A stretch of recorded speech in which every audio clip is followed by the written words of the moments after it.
Pink. A tiny pink pill with an etching of a squirrel on either side. Jared Derjagen couldn't take his eyes off it. He stood in a windowless mailroom, the Department of Homeland Security badge hanging from his neck, illuminated by pulsing halogen lights above.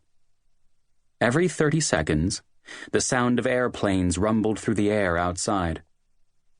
Jared looked like an adolescent with his oversized clothes, buzz cut, and guileless hazel eyes. "We've started to get a couple of them a week," his colleague Mike, a burly Customs and Border Protection officer, said as he handed Jared the envelope that the pill had arrived in. The envelope was white and square, with a single perforated stamp affixed to the top right corner. "Hier öffnen," read the inside flap. Below those two words was the English translation, "Open here." The recipient's name, typed in black, read, David. The package was on its way to a house on West Newport Avenue in Chicago. It was exactly what Jared had been waiting for since June. The plane carrying the envelope, KLM Flight 611, had landed at Chicago O'Hare International Airport a few hours earlier, after a 4,000-mile journey from the Netherlands. As weary passengers stood up and stretched their arms and legs, baggage handlers 20 feet below them unloaded cargo from the belly of the Boeing 747. Suitcases of all shapes and sizes were ushered in one direction. 40 or so blue buckets filled with international mail were sent in another. Those blue tubs, nicknamed scrubs by airport employees, were driven across the tarmac to a prodigious mail storage and sorting facility 15 minutes away.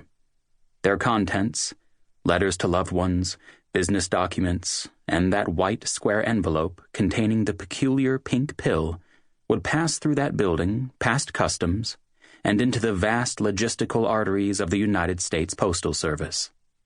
If everything went according to plan, as it did most of the time, that small envelope of drugs, and many like it, would just slip by unnoticed.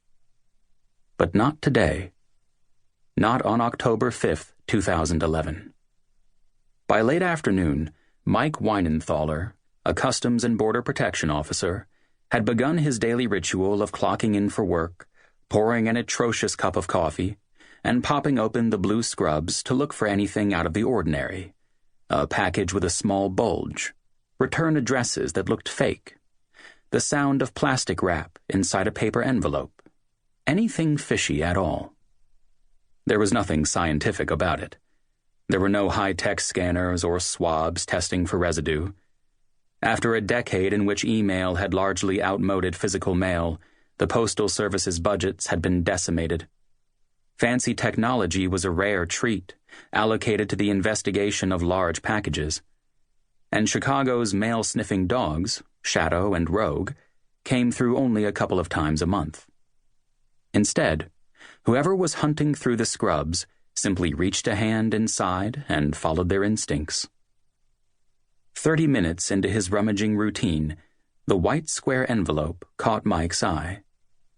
He held it up to the lights overhead. The address on the front had been typed, not written by hand.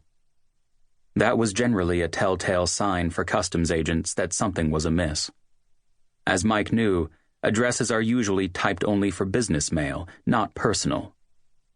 The package also had a slight bump, which was suspicious, considering it came from the Netherlands.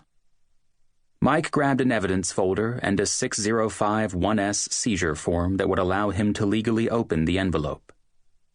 Placing a knife in its belly, he gutted it like a fish, dumping out a plastic baggie with a tiny pink pill of ecstasy inside.